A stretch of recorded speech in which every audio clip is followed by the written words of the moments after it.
বিছানার কোনায় নিঃশব্দ শুয়ে থাকা এক নারী, চোখে ভাসে আতঙ্ক, মুখে ফিসফিস করা একটি আকুতি, আমি বাঁচতে চাই। জীবনের সঙ্গে এই লড়াই করছেন পটুয়াখালীর লতা চাপড়ির এক নারী নূরজাহান বেগম।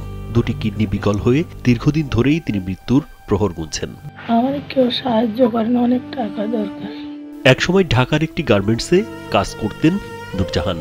দিনমজুর স্বামীর আয়ে সংসার চলত না, তাই সন্তানদের ভবিষ্যতের কথা ভেবে নিজেই হাতে নিয়েছিলেন হাল। দুই সন্তান আর স্বামীকে নিয়ে তখনও লড়াই করে বাঁচার স্বপ্ন দেখতেন তিনি, কিন্তু আজ সেই সংসারের আলো নিভে আসছে। আমি একটু বাঁচতে চাই, আপনারা সাহায্য করেন।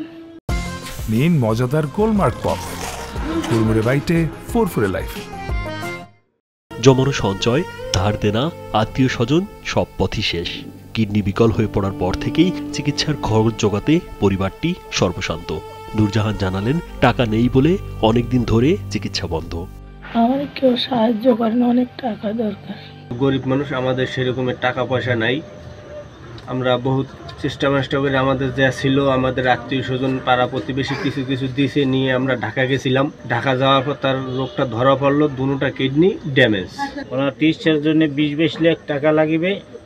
দেশবাসী এবং যারা বিদ্যমান যদি কেউ সহযোগিতা করেন তো ওনাকে বাঁচানো যাবে। যার নুন আনতেই পান্তা ফুরোয় তার 20 লাখ টাকা খরচ করে চিকিৎসা নেওয়া আলাদিনের চেরাকের মতো।